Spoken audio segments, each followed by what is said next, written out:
Bismillahirrahmanirrahim. Assalamualaikum warahmatullahi wabarakatuh.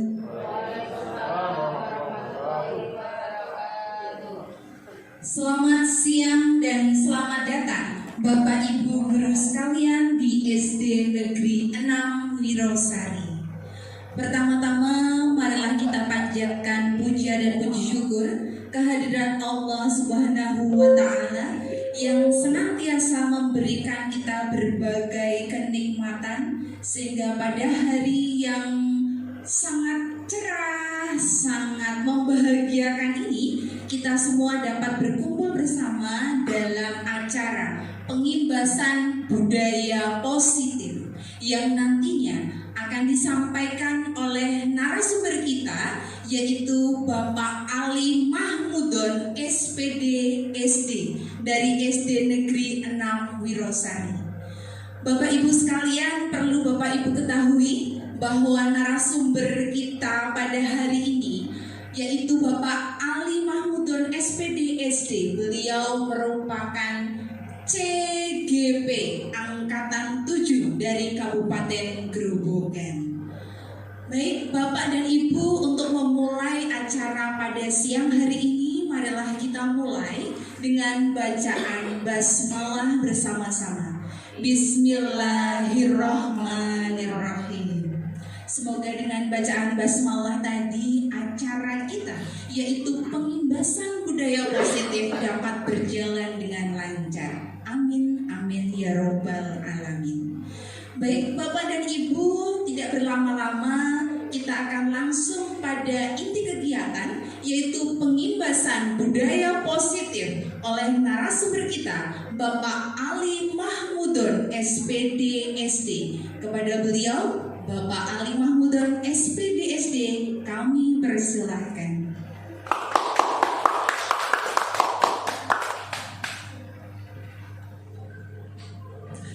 Terima kasih atas waktu yang diberikan pada saya. Assalamualaikum warahmatullahi wabarakatuh.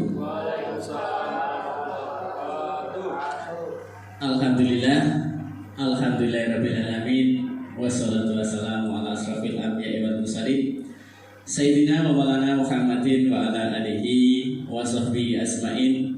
La haula wa la quwata illa billahil aliyil azim. Bapak Ibu yang kami hormati, sebelumnya marilah kita panjatkan puji syukur atas hidayah Allah Subhanahu wa taala yang berupa kesehatan, sehingga Bapak Ibu guru dan kita semuanya dapat menghadiri dalam undangan kami untuk kegiatan pengimbasan budaya positif. Kedua kalinya sholawat serta salam selalu kita aturkan pada junjungan kita Nabi Agung Muhammad SAW.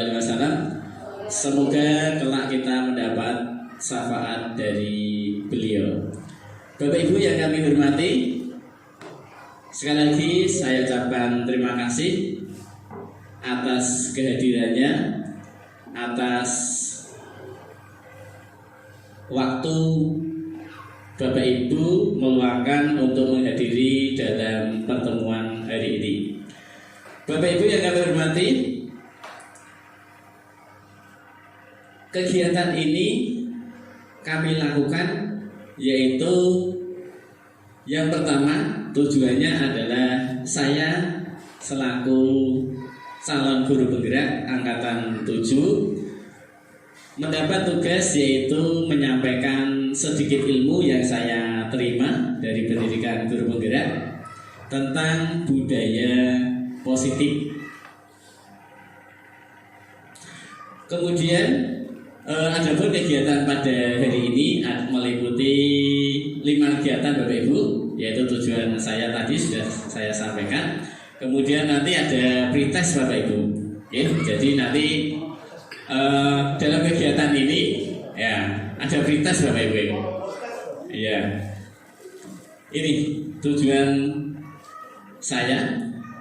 Kemudian tujuan yang ketiga yaitu nanti setelah melalui kegiatan ini, Bapak Ibu kami harapkan, pemerintah juga mengharapkan agar bisa ikut bergerak, ikut termotivasi untuk mengikuti kegiatan guru penggerak yang sudah disosialisasikan oleh pemerintah dan juga kami sebagai calon guru penggerak.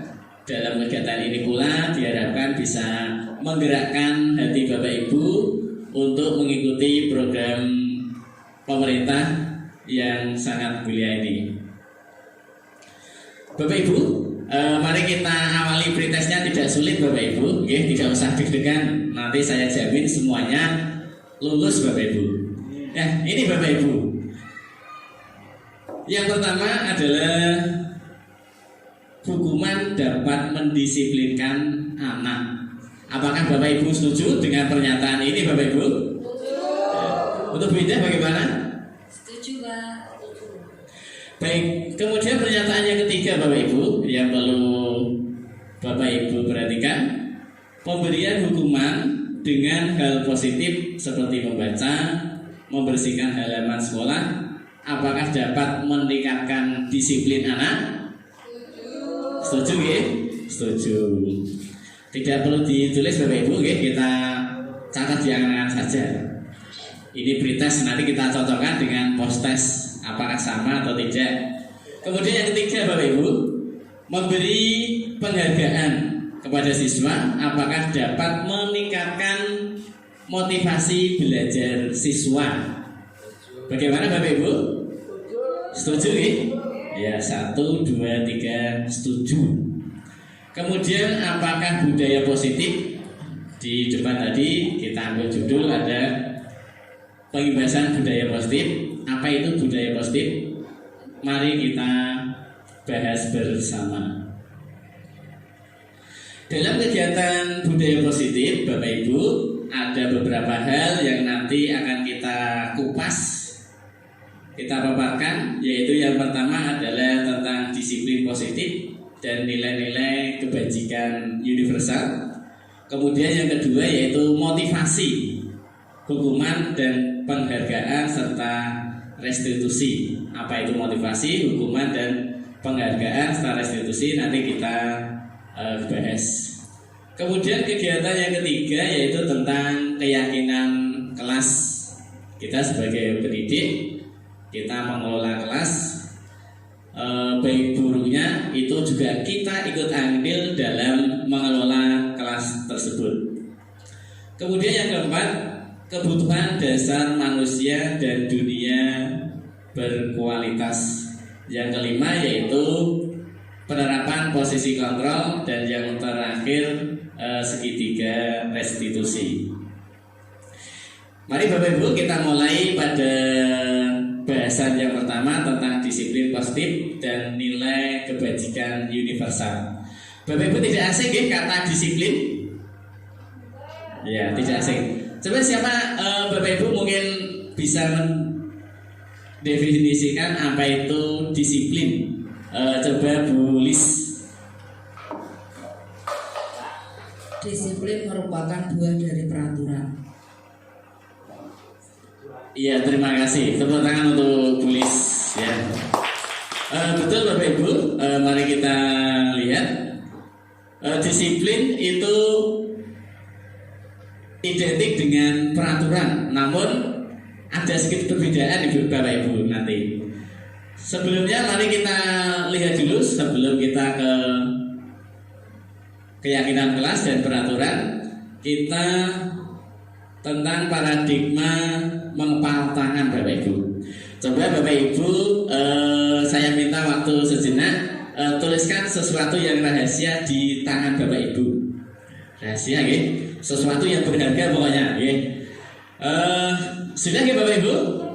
Iya, satu saja, tidak usah dua-duanya. Satu saja. Kemudian coba semuanya diangkat Bapak Ibu. Sesuatu yang rahasia tadi ya. Ibu Tuti tadi sudah menuliskan sesuatu di tangannya. Sudah ya? Coba bisa saya lihat. Loh, tidak boleh. Kenapa Ibu? Rahasia Pak. Oh, rahasia. Gitu ya? Ya, terima kasih. Kemudian coba untuk Pak Febri. Sudah menuliskan Pak Febri? Sudah, Pak. Sudah. Oh, sudah. Pak Febri, Ya. kamu kan teman saya yang sangat saya kagumi. Ya. Boleh tidak saya lihat itu? Nanti ada sesuatu dari saya, Pak. Enggak apa-apa, ini rahasia tentang Pak Ali. Wah, gitu. Wah, ini pasti ada sesuatu yang rahasia. Gitu ya, Febri? Ya, terima kasih, tepuk tangan untuk kita semuanya. Ya. Bapak Ibu, dari paradigma ini dapat kita ambil hikmah Bapak Ibu. Ternyata saya tidak bisa mempengaruhi orang lain, ya, orang lain. Jadi yang bisa mengontrol Bapak Ibu itu siapa? Iya, Bapak Ibu sendiri. Jadi kita itu di sini dijelaskan bahwa seseorang itu memiliki yang namanya kontrol diri. Dari contoh tadi Bapak Ibu dapat kita ambil sedikit perubahan paradigma kita, yaitu tentang teori kontrol atau teori pilihan atau ilusi kontrol. Mindset kita, mindset kita. Yang pertama, kita sebagai seorang guru adalah mengontrol siswa. Kita di kelas memiliki siswa, kita mengontrol. Apakah kita sepenuhnya bisa mengatur siswa, Bapak Ibu? Tidak bisa. Masa? Betul. Ya, sampaikan tahu. Ada yang bisa dan ada yang tidak, tergantung situasi.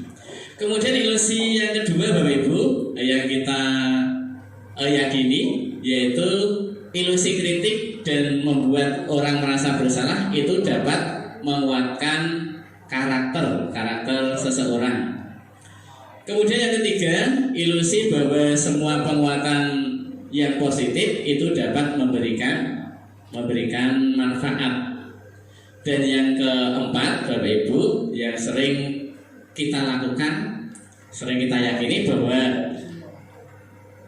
orang dewasa memiliki hak untuk memaksa. Biasanya kadang ini juga diterapkan bukan diterapkan, tapi dilaksanakan di sekolah. Contohnya adalah siswa yang di kelas tinggi itu biasanya lebih menangan dibanding dengan siswa yang lain. Itu mengenai sedikit perubahan paradigma teori kontrol yang perlu kita rubah, Bapak Ibu. Perubahan paradigma stimulus respon dengan teori kontrol. Siapakah sesungguhnya yang memiliki kontrol? Di awal tadi sudah kita praktekkan bahwa yang bisa mengontrol itu adalah kita sendiri. Kita lihat di depan, Bapak Ibu. Di sini di stimulus respon. Kita mencoba mengubah orang agar berpandangan sama dengan kita. Berpandangan sama dengan kita. Kemudian di sisi teori kontrol itu kita berusaha memahami pandangan orang lain tentang dunia. Jadi Bapak Ibu, kalau kita misalkan berpendapat, kita itu tidak bisa memaksakan pendapat orang lain. Orang lain juga memiliki pendapat. Jadi istilahnya sama-sama, kita memiliki keyakinan yang demikian, orang lain juga memiliki sesuatu yang diyakini oleh beliau. Kemudian yang kedua, dari stimulus respon, perilaku buruk dilihat sebagai suatu kesalahan. Seseorang melakukan sesuatu, entah itu baik atau buruk, pasti ada alasannya. Kemudian di sini, di segi teori kontrol, Bapak Ibu, itu semua perilaku memiliki tujuan. Tadi anak usil, di kelas saya itu ada anak yang usil, yaitu coret-coret. Ternyata setelah ditanya, dia juga memang suka mencoret-coret, suka mencoret-coret. Itu mengenai perilaku yang dia lakukan. Kemudian yang ketiga, Bapak Ibu, orang lain bisa mengontrol saya. Ini mindset kita perlu kita rubah. Sebetulnya tadi sudah kita praktekkan, ternyata orang lain itu tidak bisa kita kontrol, karena hanya orang itu sendiri yang bisa mengontrol dirinya sendiri. Kemudian yang keempat, Bapak Ibu, saya bisa mengontrol orang lain. Tadi sudah di atasnya, itu ternyata tidak pas sesuai dengan kenyataan. Pemaksaan ada pada pusat bujukan yang gagal, ya, memaksa. Biasanya kalau kita memaksa itu ada sekian persen lebih banyak adalah akan tingkat kegagalannya. Kemudian untuk teori kontrolnya, yaitu kolaborasi dan konsensus menciptakan pilihan-pilihan baru. Misalkan kita dalam bermusyawarah, itu kalau kita memaksa dalam rapat, itu nanti akan umpan baliknya menentang pendapat kita, itu justru lebih kuat Bapak Ibu. Oke. Berbeda lagi kalau kita merubah mindset kita, orang lain juga memiliki keyakinan, kita gabungkan. Jadi antara pendapat kita dan orang lain kita gabungkan, nanti akan muncullah ide-ide ataupun gagasannya baru yang cemerlang, yang semuanya bisa sepakat. Nah, yang terakhir ini, yaitu kalau kita stimulus respon, itu model berpikir adalah ada menang dan ada kalah. Itu tidak pas, kurang pas sekarang ini. Kalau dulu mungkin kita berpikir saya menang, saya lebih demikian dari dia, itu adalah kurang pas. Mari kita rubah, kita bersama-sama belajar, yaitu kita juga menang, orang lain juga menang. Dalam arti adalah kita menyampaikan gagasan kita, kemudian gagasan orang lain juga kita tampung, kita padukan menjadi satu, muncullah solusi yang pas. Itu Bapak Ibu mengenai stimulus respon dan teori kontrol. Kemudian Bapak Ibu, nah ini saya masuk ke dalam inti dalam pertemuan hari ini, yaitu tentang disiplin positif. Disiplin positif disampaikan oleh beliau Dr. William Glasser. Di sini ada 4 hal. Yang pertama yaitu Anda tidak bisa mengontrol orang lain, hanya Anda yang bisa mengontrol diri kita. Kita sendiri ya yang mengontrol. Kemudian hal yang kedua, semua perilaku memiliki tujuan. Tadi di depan sudah saya sampaikan. Kemudian yang ketiga adalah model berpikir menang-menang tadi akan menghasilkan, menciptakan pilihan-pilihan baru yang cemerlang. Kemudian yang keempat yang disampaikan oleh beliau adalah realitas kebutuhan kita berbeda-beda. Kita berusaha memahami pandangan orang lain. Orang lain juga memiliki pandangan dan tujuan yang akan menuju pada kebutuhan dasar manusia. Jadi manusia tidak bisa kita kontrol karena manusia itu sendiri memiliki kebutuhan masing-masing. Oke, Bapak Ibu. Adapun kebutuhan 5 dasar manusia di sini yang pertama yaitu bertahan hidup. Yang kedua adalah penguasaan, kasih sayang, rasa terima kasih, kesenangan dan kebebasan. Coba Bapak Ibu, 5 dasar ini juga dimiliki oleh anak-anak kita Bapak Ibu. Oleh sebab itu, mari nanti kita akan bahas satu persatu tentang kebutuhan dasar dari manusia.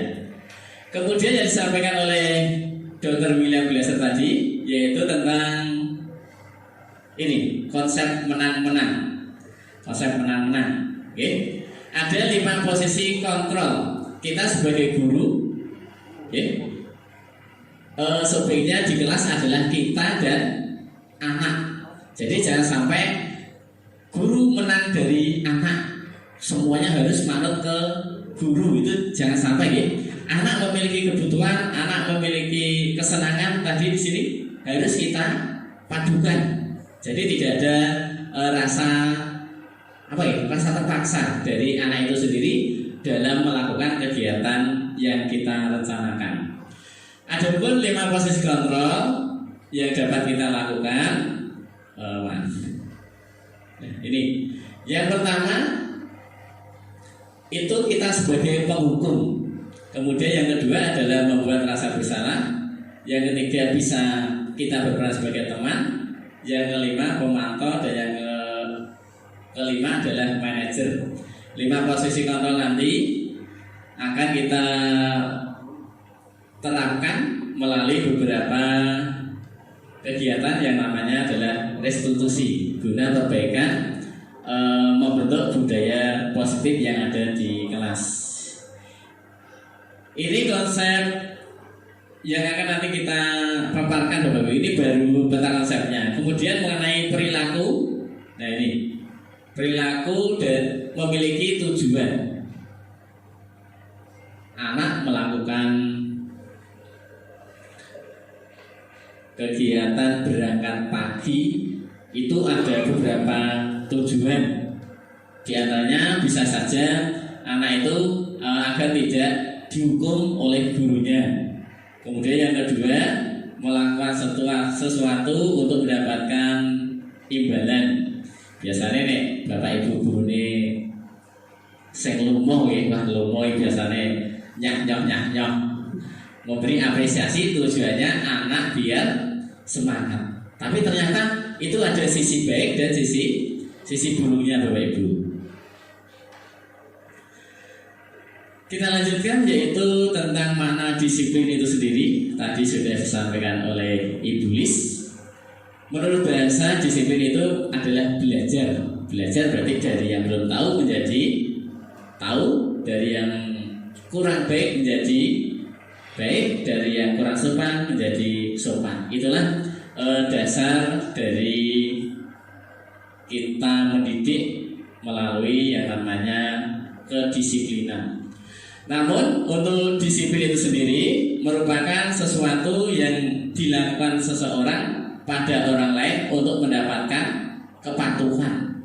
Patuh itu yang kita pahami selama ini. Jadi diharapkan orang yang disiplin itu sing patuh. Patuh terhadap apa? Terhadap peraturan. Ternyata di sebaliknya itu masih ada makna yang lebih luas. Jadi biasanya kalau kita menekankan pada kata disiplin, itu biasanya ada rasa ini Bapak Ibu, ketidaknyamanan.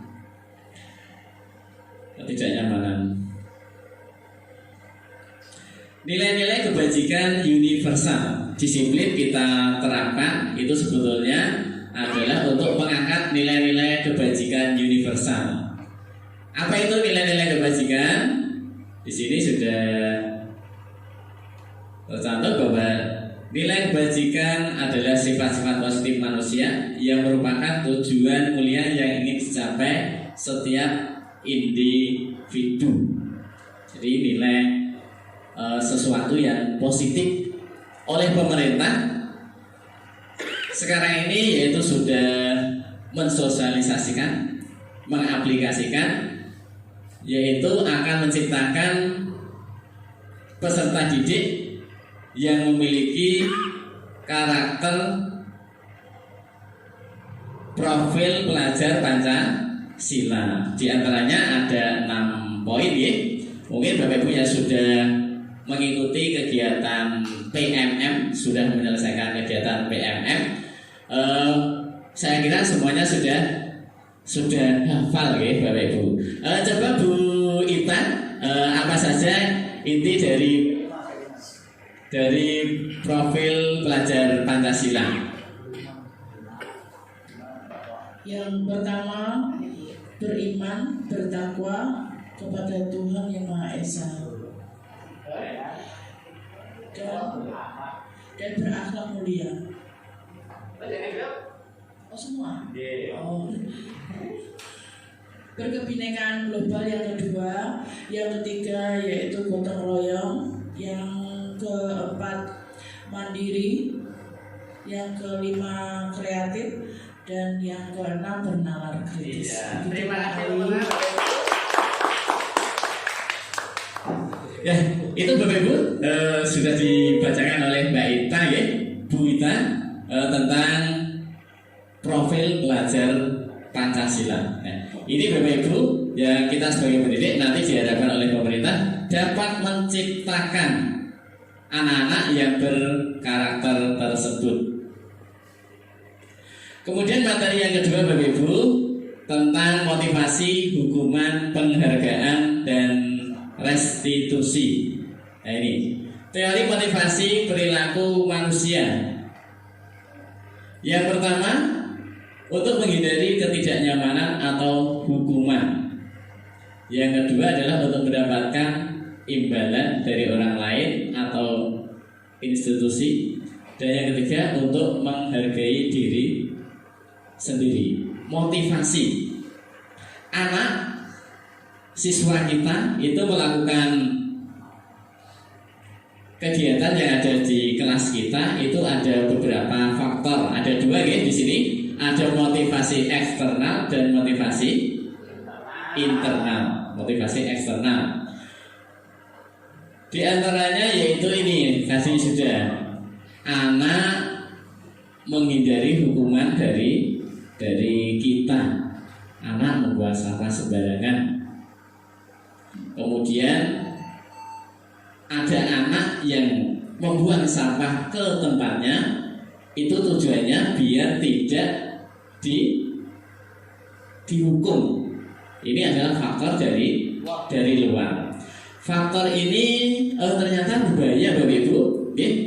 Kalau anak itu membuang sampah, kelihatannya kanan kiri aman dari Bapak Ibu guru sampai dibuang sembarangan, kader aman, tidak ada Bapak Ibu guru yang tahu orang yang bakal menghukum. Kemudian apabila kita berhasil menanamkan motivasi internal, ini pola pikir anak berbeda lagi Bapak Ibu. Yaitu anak membuang sampah pada tempatnya tanpa ada ancaman, tanpa harapan, tanpa tujuan biar tidak dihukum, tapi sudah meningkat lebih tinggi, yaitu menghargai diri sendiri, sadar diri.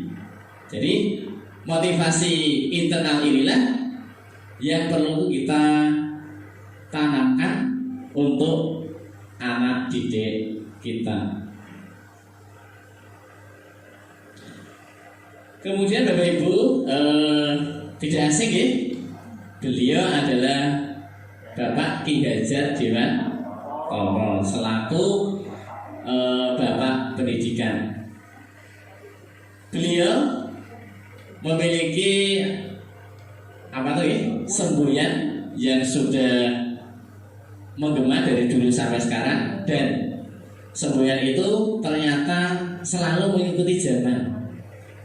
Ada tiga hal semboyan beliau, yaitu yang pertama adalah ing ngarsa sang tulodo, yang kedua ing madya mangun karsa, dan yang ketiga adalah tut nuri handayani.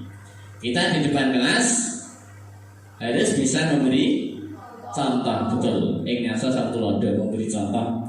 Kemudian yang kedua, kita di tengah-tengah anak saat jam istirahat ing madya mangun karsa, di tengah-tengah anak kita harus memberikan motivasi. Tidak hanya saat istirahat, saat kegiatan kita bisa nimbrung di dalamnya. Kemudian yang ketiga dari beliau yaitu tut nuri handayani. Di belakang kita sebagai seorang guru harus bisa memberi dorongan. Beliau juga menyampaikan bahwa merdeka itu tidak hanya terlepas dari perintah, akan tetapi juga cakap buat memerintah dirinya sendiri. Merdeka ya. Merdeka berarti tidak terkekang oleh perintah orang lain.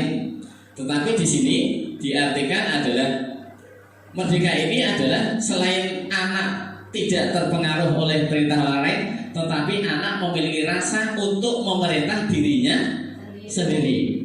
Wah, saya harus bisa membuang sampah pada tempatnya. Itu untuk diri saya sendiri. Kalau semuanya bisa berhasil seperti ini, alangkah indahnya bangsa kita. terlebih sekelas kita lah, kelas kita lebih kecil dulu. Semuanya diawali dari lingkup yang paling kecil. Itu Bapak Ibu mengenai merdeka yang disampaikan oleh beliau Bapak Ki Hajar Dewantara. Selanjutnya yaitu tentang dihukum oleh penghargaan. Kita memberi penghargaan, bahwa penghargaan berlaku sama dengan hukuman, dalam arti meminta atau membujuk seseorang melakukan sesuatu untuk memenuhi suatu tujuan tertentu dari orang yang meminta ataupun dibujuk. Itu akan dihukum oleh penghargaan. Penghargaan ternyata memberi efek yang negatif. Yang pertama yaitu pengaruh jangka pendek dan jangka panjang. Kemudian penghargaan akan menghukum. Penghargaan mengurangi ketepatan. Penghargaan tidak efektif dan penghargaan merusak hubungan. Misalnya di kelas kita melakukan tebak-tebakan, melakukan kuis. Kemudian kita akan memberikan iming-iming hadiah. Tujuan kita yang pertama adalah kita memberi apresiasi. Ternyata betul Bapak Ibu, ada anak yang memperoleh hasil yang baik sesuai yang kita inginkan. Kemudian kita beri hadiah. Ternyata di sisi lain itu anak juga akan merasa rendah diri, minder istilahnya.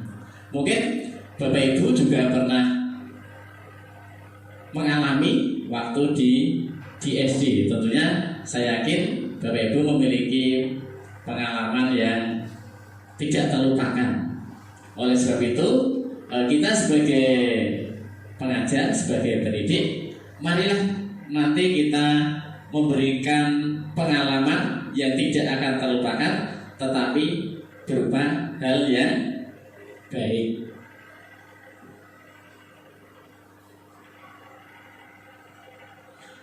Berikutnya masih tentang penghargaan yang menghukum.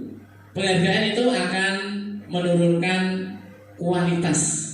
Contohnya seseorang memiliki kemampuan untuk menggambar. Menggambar itu adalah kegiatan yang sangat menyenangkan bagi anak. Anak menggambar, kemudian kita beri reward berupa hadiah, entah itu permen atau apa. Anak dalam kelas itu anak memperoleh nilai yang paling baik, kita beri hadiah. Kemudian dengan berulang kali ternyata saya mendapat hadiah terus, maka timbullah rasa sombong. Kemudian dari sombong itu kualitas dari kemampuan anak itu sendiri akan terputus. Nah, kader ngene wae aku wis entuk juara siji, maka akan terputus. Ternyata sisi negatif dari penghargaan salah satunya adalah itu Bapak Ibu.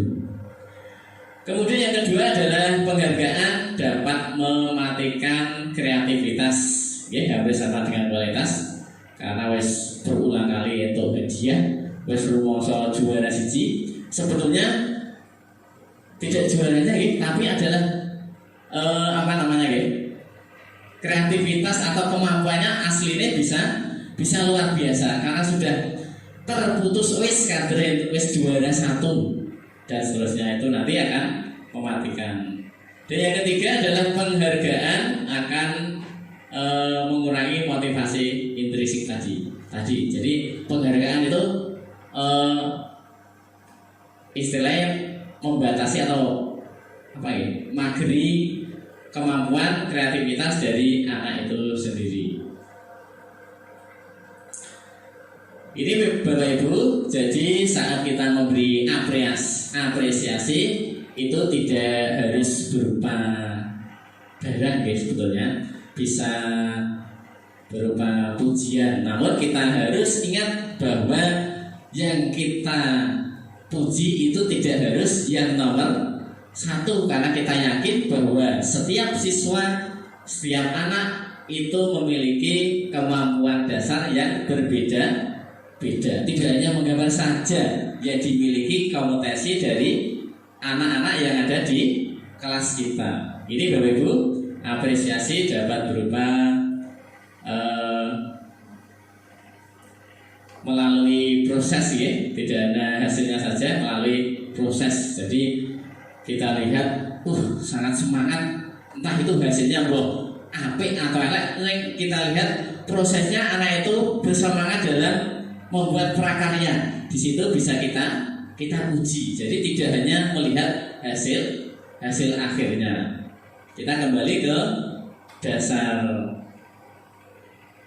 karakter anak, yaitu memiliki kodratnya masing-masing. Kemudian ini Bapak Ibu mengenai contoh apresiasi, pengakuan apresiasi. Yang pertama adalah pada saat anak menolong murid baru di kelas, anak membantu anak yang lain. Nah, maka dapat kita berikan apresiasi. Kemarin saya perhatikan kamu membantu si A. Nah, maka nilai yang ada dimiliki oleh anak tersebut yaitu rasa empati yang besar, rasa kepedulian. Jadi rasa kepedulian itu kan tidak tertulis gitu Bapak Ibu, tapi bisa kita lihat tidak gitu. Kita istilah dalam situasi gitu. Tidak bisa kita menilai bagaimana rasa simpati dari si A, B dan seterusnya. Tapi dalam situasi tertentu akan dapat kita lihat, di situ dapat kita berikan apresiasi. Kemudian yang kedua di sini adalah ada anak membantu dalam tugas kelompok, tugas kelompok bekerja sama. Maka nilai apa yang ada di situasi tersebut Bapak Ibu? Yaitu rasa peduli, rasa kepedulian sama kelompok, berangkat bareng, pulang bareng, gawe bareng, selesai bareng. Kemudian situasi yang ketiga yaitu ada anak memungut kertas-kertas yang berserakan. Itu termasuk anak yang memiliki nilai tanggung jawab yang bagus, kita beri apresiasi. Dari beberapa yang saya sampaikan tadi, coba mari kita sedikit membedakan mana itu hukuman ataupun konsekuensi. Yang pertama Bapak Ibu, ini Bapak Ibu mungkin terjadi di kelas kita ataupun pengalaman kita saat belajar di SD. Nanti Bapak Ibu membedakan apakah pernyataan ini termasuk hukuman ataupun konsekuensi. Yang pertama, menuliskan 10 kali di dalam buku dengan kalimat saya tidak akan mengulanginya lagi. Itu karena tidak mengerjakan PR. Termasuk apa Bapak Ibu? Hukuman. Kita catat di langit. Kemudian yang kedua, berlari mengelilingi lapangan 1 kali karena atribut seragamnya tidak lengkap. Hukuman. Yang ketiga, murid diminta untuk memungut sampah di lingkungan sekolah karena lupa membawa buku pelajaran. Hukuman. Berikutnya, menggantikan pensil teman yang sengaja dipatahkan. Konsekuensi. Berikutnya, merapikan pot bunga yang tidak sengaja terkena tendangan bola. Konsekuensi. Melakukan tugas piket selama 1 minggu karena tidak sengaja tidak melaksanakan piket sesuai jadwal. Hukuman atau konsekuensi? Konsekuensi atau hukuman? Hukuman. Nah, tidak usah khawatir Bapak Ibu. Wes ada dijawab saya yakin. Nanti lulus kabeh boy. Iya, yakin. Kemudian yang terakhir, Bapak Ibu berdiri di depan barisan peserta upacara karena tidak mengenakan topi. Konsekuensi. Mari kita lihat. Bagaimana Bapak Ibu? Iya, terima kasih. Ya. Oh, ternyata jawaban Bapak Ibu sudah pas sesuai dengan apa tadi pengetahuan yang sudah saya sampaikan.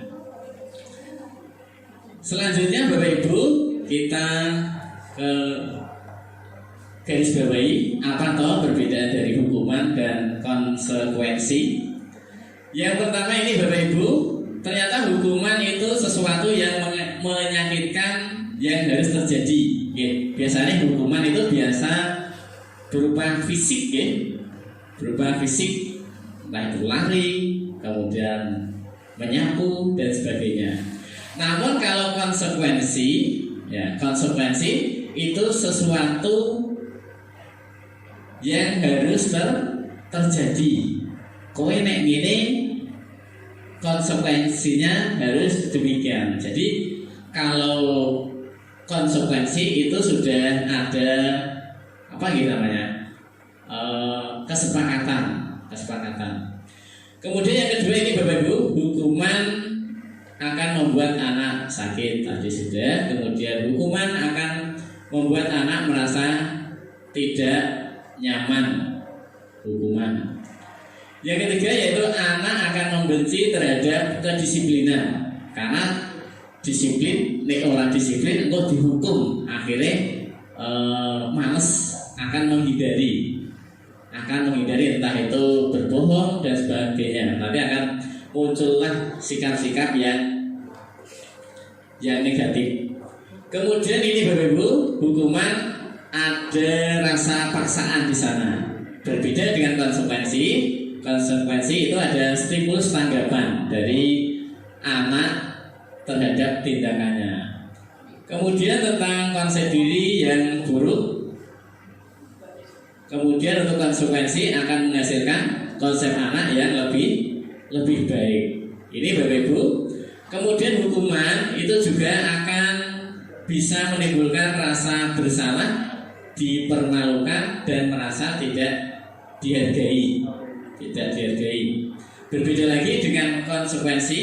Kalau konsekuensi itu anak akan merasa dihargai, anak memiliki kebutuhan, kemudian juga merasa tidak diasingkan, jadi bersama-sama, tidak sendiri.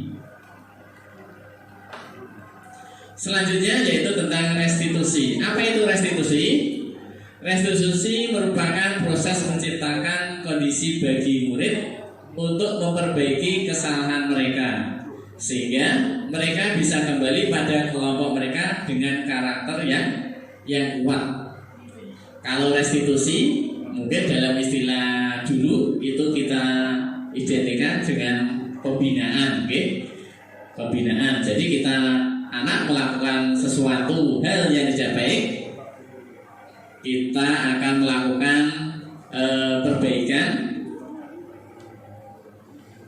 Ini mengenai restitusi yang disampaikan oleh dosen. Selanjutnya ini Bapak Ibu tentang hukuman, konsekuensi dan restitusi. Ternyata kalau kita perhatikan dari dosen tadi, ternyata hukuman ini merupakan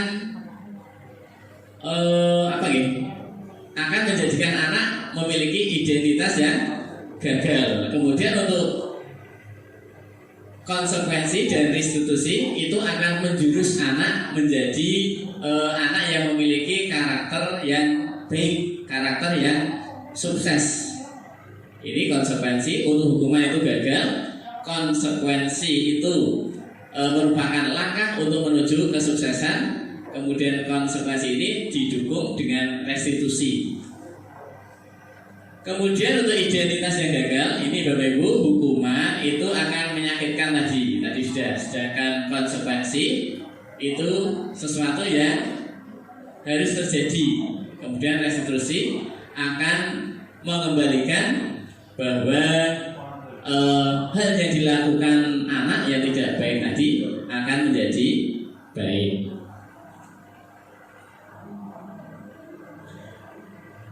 Ini Bapak Ibu 9 ciri-ciri restitusi, dari makna restitusi. Yang pertama yaitu kegiatan restitusi bukan untuk menebus kesalahan, namun belajar dari kesalahan, memperbaiki diri.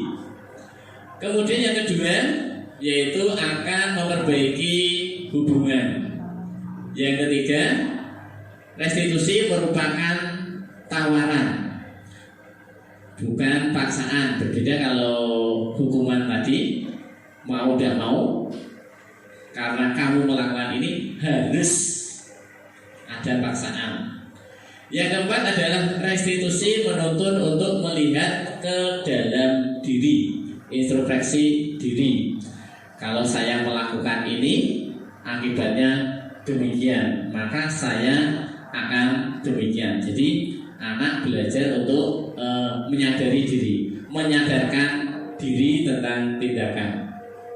Kemudian yang keenam, restitusi merupakan cara yang paling baik, restitusi diri, introspeksi diri. Yang ketujuh, restitusi fokus pada karakter, bukan tindakan. Pada kegiatan restitusi.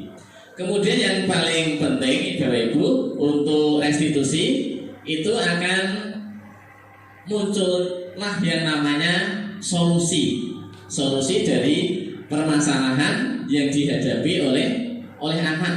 Anak melakukan sesuatu itu ada alasannya, ada penyebabnya.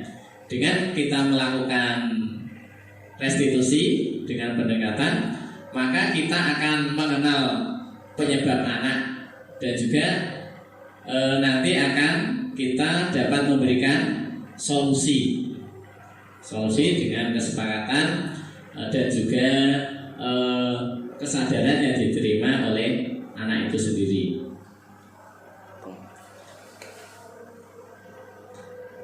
Yang ketiga adalah keyakinan kelas. Materi kita masih ada 3 gitu. Yang ini Bapak Ibu, keyakinan kelas. Di kelas kita akan membuat keyakinan kelas. Kemarin saya sudah mencoba untuk melakukan keyakinan kelas, yaitu kita bersama-sama dengan anak membuat hampir sama dengan peraturan, apa yang bisa kita lakukan, apa yang tidak bisa kita lakukan. Itu kemarin anak-anak dari murid saya itu sudah saya bagian kertas, kemudian silakan anak-anak tulis peraturan apa yang bisa kita lakukan ataupun tidak dilakukan di kelas. Kemarin semuanya sudah saya berikan kelas, kemudian ditulis Bapak Ibu. Setelah itu kegiatan itu nanti kemudian saya tempelkan di depan kelas, kemudian dibacakan bareng-bareng. Kemudian kita revisi Bapak Ibu untuk kegiatan keyakinan kelas, kita tulis dalam bentuk kalimat yang positif, yaitu dengan menghilangkan kata jangan atau tidak. Misalkan jangan datang terlambat, kita ubah menjadi apa Bapak Ibu positifnya? Iya, datanglah tepat waktu. Itu salah satu contoh dari keyakinan kelas yang kita bentuk. Kemudian dari keyakinan kelas ini Bapak Ibu akan muncullah yang namanya lingkungan positif yang harus kita sepakati, maka anak-anak nanti akan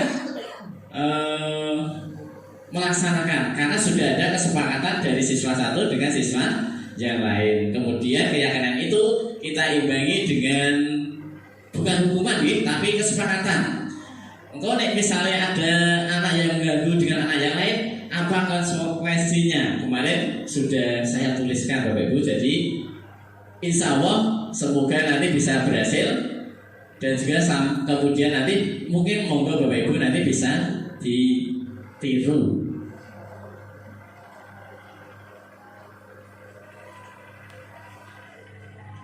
Ini Bapak Ibu tentang peraturan dan keyakinan kelas. Peraturan selalu kembalikan buku ke tempatnya. Ini kira-kira milih apa ya Bapak Ibu? Iya, tanggung jawab, betul. Kemudian dilarang mengganggu orang lain. Nilai apa yang kita tanamkan di sana? Iya, menghormati. Jadi nilai-nilai inilah yang akan kita tanamkan dalam kesepakatan kelas, keyakinan kelas. Jadi monggo Bapak Ibu nanti sampai di sekolah masing-masing nanti bisa mencoba, tidak ada salahnya kita mencoba. Ini mengenai contoh dari keyakinan kelas. Kita lanjutkan Bapak Ibu, materi tentang dasar kebutuhan manusia. Kita sebagai guru harus memanusiakan manusia. Kalau di kelas siapa yang kita manusiakan? Murid. Murid itu ternyata juga memiliki kebutuhan dan dasar. Ini Bapak Ibu. Oh ternyata apa ini? Nah ini kita yang pakai yang ini saja Bapak Ibu. Nah yang mudah kita pahami. Yang lebih kerennya tadi jadi ada merah-merah apa Bapak Agung? Lope itu. Jadi ini Bapak Ibu, ternyata kebutuhan dasar manusia adalah untuk bertahan hidup di kelas. Misalnya ada anak yang tersenggol temannya, biasanya orang terima Bapak Ibu nih di kelas saya, entah itu terus tangannya maju dan sebagainya. Oh ternyata anak itu pada dasarnya tidak mau diganggu.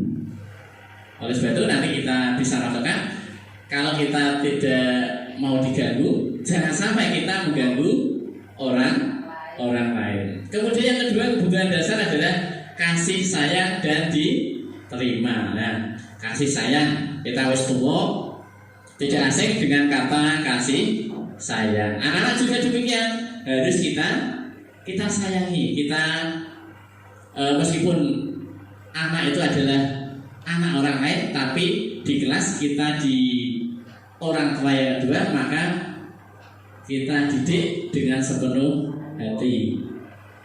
Kemudian yang ketiga adalah penguasaan, yang keempat adalah kesenangan, dan yang kelima adalah kebebasan. Anak itu suka bebas. Tidak hanya anak saja, kita sebagai seorang guru juga pengen bebas gitu. Iya, pengen bebas. Bebas dalam arti batasan tertentu gitu. Istilahnya misalnya inginnya kita sebagai seorang guru administrasi ini sederhana, pengen bebas. Tapi kita sebagai guru juga harus melengkapi lah dengan kesadaran diri, melengkapi administrasi dan sebagainya. Itu karena bebas, tapi tidak sebebas-bebasnya. Itu Bapak Ibu 5 kebutuhan dasar yang dimiliki oleh manusia, begitu juga dimiliki oleh anak-anak kita. Berikutnya adalah posisi kontrol sebagai seorang guru. Ini Bapak Ibu, dalam posisi kontrol kita sebagai guru, kita itu dapat berperan dalam 5 tingkatan: penghukum, pembuat rasa bersalah, teman, pemantau, dan manajer. Penghukum, pernahkah Bapak Ibu menghukum siswanya? Oh pernah, pernah. Kemudian pernahkah Bapak Ibu misalkan mengucapkan saya kecewa? Nah, saya kecewa itu dalam kata-kata itu akan mengedonkan, apa itu mengedonkan menurunkan mental anak, akan merasa bersalah. Kamu ini membuat Bapak kecewa, anak sudah down sendiri. Ini kemudian yang ketiga adalah kita sebagai guru akan merasa menjadi teman. Anak-anak, mari kita bahasanya dengan bahasa demikian kita akan lebih dekat. Kemudian yang tingkatan paling bagus yaitu adalah tingkatan manajer. Ini Bapak Ibu mengenai 5 posisi kontrol yang dapat kita lakukan di pembelajaran yang ada di sekolah kita. Ini tadi kecewa akan membuat anak bersalah dan sebagainya. Dari gambaran ini Bapak Ibu, manakah posisi kontrol yang pas, yang paling baik untuk kita sebagai seorang guru? Ini sebagai seorang manajer. Segitiga restitusi. Ini upaya membantu siswa memperbaiki diri agar kembali ke kelompoknya, melakukan pembinaan, pendekatan.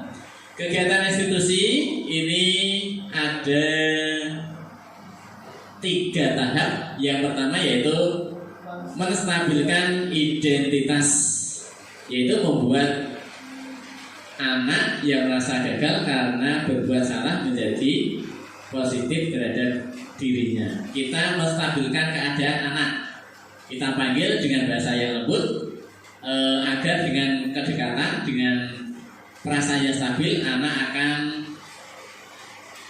menyampaikan sesuatu hal dengan rasa aman dan tenang. Jadi anak tidak berbohong. Kemudian yang kedua, tahapan yang kedua dari restitusi adalah memvalidasi kebutuhan.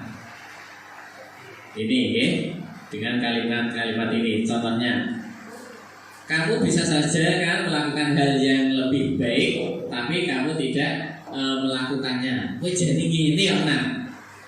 Seperti itu akan memberikan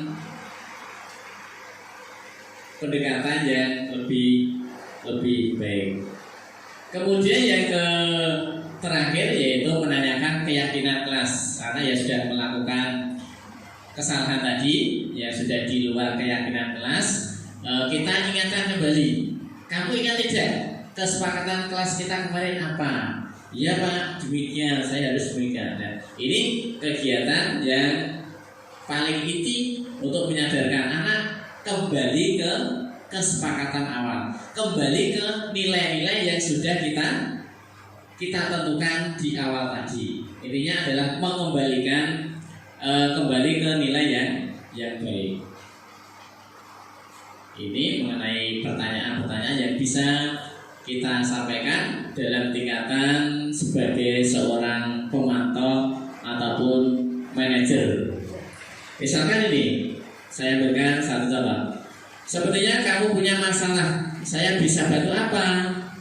Anak kadang mengungkapkan masalah itu takut. Kalau kita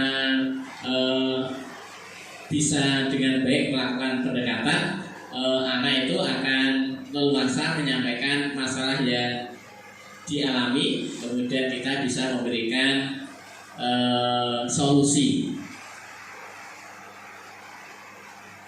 Ya, ini Bapak Ibu kembali ke post test yang tadi. Apakah sama? Coba Bapak Ibu, apakah hukuman itu dapat mendisiplinkan anak Bapak Ibu? Belum tentu ya. Nah, ternyata kalau tadi pasti setuju, ternyata hukuman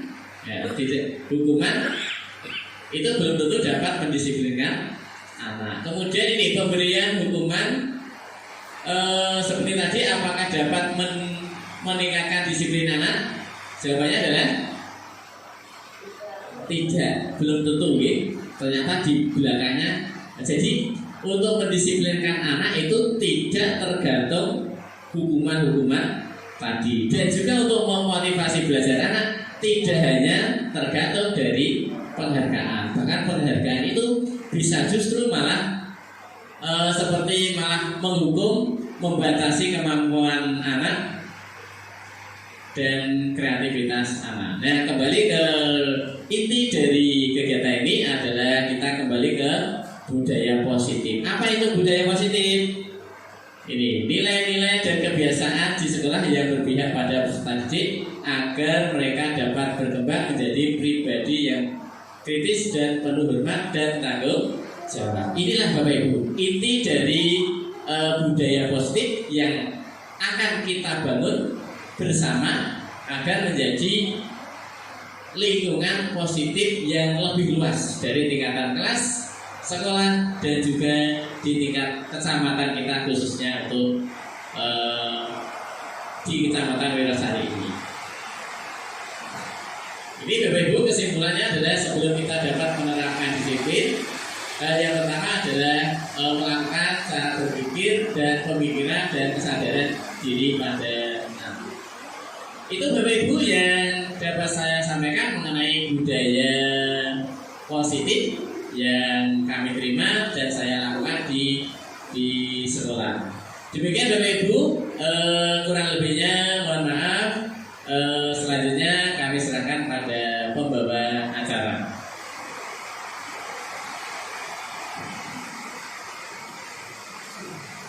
Terima kasih kami sampaikan kepada Bapak Ali Murtando. Mohon maaf Bapak, karena kebetulan saudara saya ini tadi ada sesuatu sehingga saya kurang konsentrasi. Kebetulan namanya sama Bapak. Mohon maaf sekali. Kami sampaikan terima kasih banyak kepada Bapak Ali atas ilmunya tentang budaya positif yang sangat menginspirasi dan sangat bermanfaat untuk kita semua. Baik Bapak dan Ibu, sesi selanjutnya adalah tanya jawab. Akan kami buka sesi tanya jawab ataupun Bapak atau Ibu akan memberikan sanggahan ataupun tanggapan, kami persilahkan. Monggo, Pak Uut sepertinya mau memberikan tanggapan. Monggo Bapak.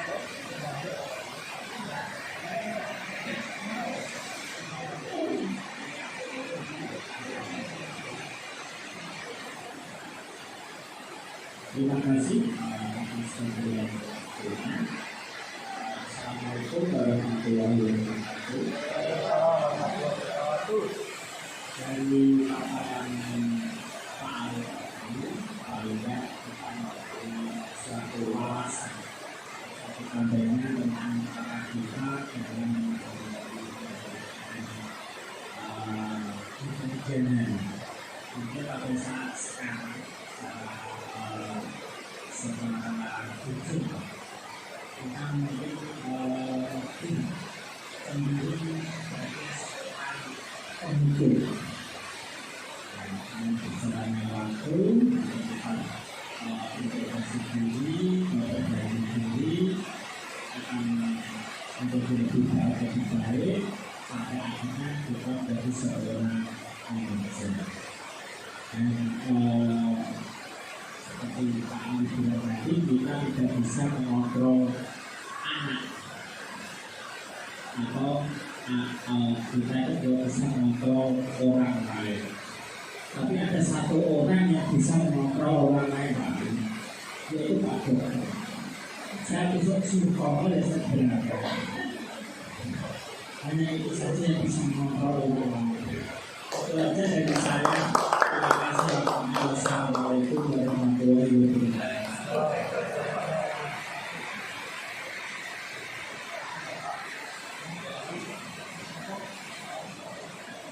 Baik, terima kasih kepada Bapak Uut yang telah memberikan tanggapan. Selanjutnya, apakah Bapak atau Ibu? Oh, Ibu Eldi, yes. Silakan Ibu.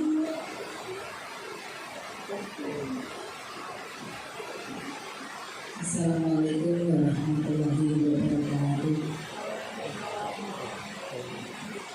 Terima kasih atas waktunya yang telah diberikan kepada saya. Jujur saya tidak mampu untuk mendongakkan wajah saya setelah saya mengikuti materi yang dipaparkan oleh Bapak Ali ini, karena menurut saya itu sangat luar biasa. Kenapa luar biasa? Ibarat tamparan itu sungguh mengena di hati saya sehingga saya sempat mau terjatuh Pak Ali. Panjenengan dengan lembut, saya itu jadi kayak introspeksi diri. Selama ini saya lebih dari dari 10 tahun jadi guru ternyata tidak memenuhi kriteria menjadi guru yang baik, apalagi menjadi seorang manajer. Makanya saya sementara tidak berani menatap jenengan karena tadi jenengan membawakan ilmu dengan suara yang lembut, walaupun saya itu memperhatikan Pak Ali. Cuma yang mengena di hati saya khususnya bahwa yang kita lakukan selama ini terhadap anak itu ternyata kurang tepat ya. Dalam arti kita sering memposisikan seperti yang disampaikan oleh Pak U tadi sebagai seorang penghukum, bahkan menjadikan anak itu merasa bersalah.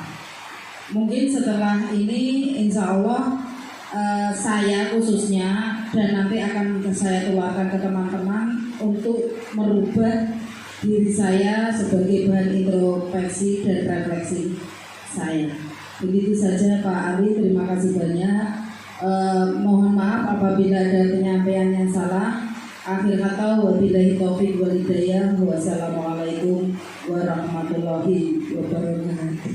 Waalaikumsalam warahmatullahi wabarakatuh. Terima kasih saya sampaikan kepada Ibu Elis. Selanjutnya, apakah masih ada Bapak atau Ibu yang akan bertanya atau akan memberikan sanggahan ataupun memberikan tanggapan? Baik, kalau sudah cukup, akan kami tutup acara pada siang hari ini. Saya pun sebagai moderator merasa cukup karena sudah sangat-sangat menginspirasi.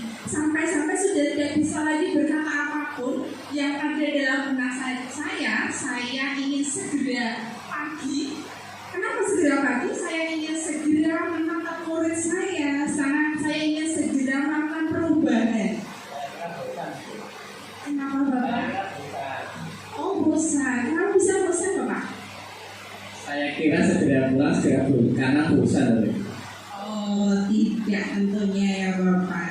Kami adalah Bapak Ibu guru yang selalu berusaha untuk melakukan inovasi. Betul ya Bapak Ibu ya? Masih semangat Ibu dan Bapak? Mari kita sukseskan apa yang sudah dikeluarkan oleh Bapak Ali untuk bisa menjadi seorang guru yang selalu dinantikan oleh murid-murid kita, untuk bisa menjadi seorang pendidik yang memang benar-benar bisa menjadi teladan bagi anak didik kita.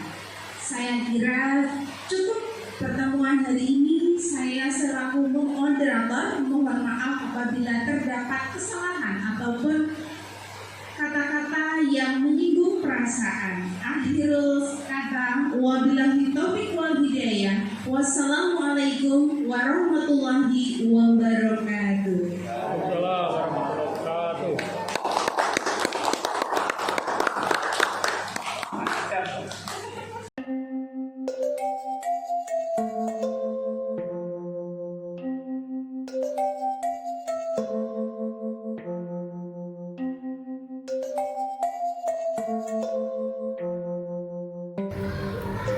Assalamualaikum warahmatullahi wabarakatuh. Saya Bu Musa. Saya rekan sejawat dari Bapak Ali Mahmudun yang sekarang mengajar di kelas 6 di SD Negeri 6 Rosari. Dari apa yang telah dipaparkan oleh beliau, yaitu tentang budaya positif, itu sangat bagus untuk diterapkan di sekolah ini, terutama mengenai disiplin positif untuk murid. Karena masih banyak murid di sekolah ini yang mereka itu melakukan disiplin, tetapi mereka melakukan disiplin karena faktor eksternal, jadi bukan dari dalam dirinya sendiri. Di sini kami juga merasa terimbas secara positif karena kita menjadi tahu memposisikan diri kita entah sebagai tipe penghukum, pemantau, atau yang paling baik yaitu seorang manajer. Sehingga kami menjadi tahu bagaimana cara menanamkan perilaku disiplin inklusif kepada diri siswa dan juga pada diri kami sendiri. Semoga dengan adanya pengimbasan budaya positif ini kami bisa lebih dapat menanamkan disiplin kepada anak dan bermanfaat bagi anak-anak sendiri sehingga mereka mempunyai karakter sesuai harapan kita yaitu sebagai profil pelajar positif. Saya kira demikian.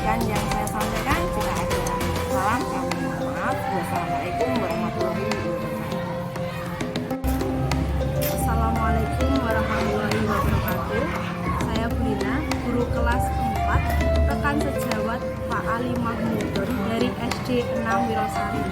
Saya ucapkan terima kasih kepada Pak Ali atas paparan yang telah disampaikan, yang telah menyadarkan saya bahwa penegakan disiplin dengan memberikan hukuman kepada anak tidak akan berlangsung lama karena disiplin anak tersebut dari faktor eksternal. Oleh karena itu, saya akan berusaha melakukan restitusi guna menanamkan nilai-nilai kebajikan dari faktor internal anak itu sendiri. Demikian dari saya. Terima kasih, semangat selalu Pak Ali dalam program Guru Penggerak ini. Semangat memberi perubahan di lingkungan sekitar. Terima kasih. Wassalamualaikum warahmatullahi wabarakatuh. Assalamualaikum warahmatullahi wabarakatuh. Terima kasih kepada Pak Ali Mahmudon yang telah memberikan materi budaya positif kepada kami, terutama bagi kami seorang guru yang tentunya setelah mendapatkan pengetahuan atau ilmu dari materi yang disajikan oleh Bapak Ali Mahmudon ini, insya Allah akan kami terapkan dalam kelas kami sehingga ada perubahan yang positif, sehingga menumbuhkan budaya positif bagi anak menuju terwujudnya profil pelajar Pancasila. Terima kasih banyak Pak Ali, semangat dan semoga lolos pendidikan guru penggerak. Terima kasih. Assalamualaikum warahmatullahi wabarakatuh. Setelah mengikuti penjelasan positif hari ini, saya merasa sangat senang sekali karena banyak ilmu yang saya dapatkan dan apa yang saya terapkan selama ini di kelas saya itu ternyata kurang pas dan kurang bisa memotivasi siswa. Jadi setelah mengikuti pengibasan budaya positif ini yang telah disampaikan Pak Ali Mahmudon, saya merasa harus berubah menjadi yang lebih baik. Semoga nanti saya dapat menerapkan ilmu-ilmu yang telah saya dapatkan ke kelas saya dan kelas saya menjadi sesuatu kelas yang seperti yang diimpikan anak-anak, nyaman untuk belajar. Anak-anak bisa menjadi seperti profil pelajar Pancasila. Terima kasih.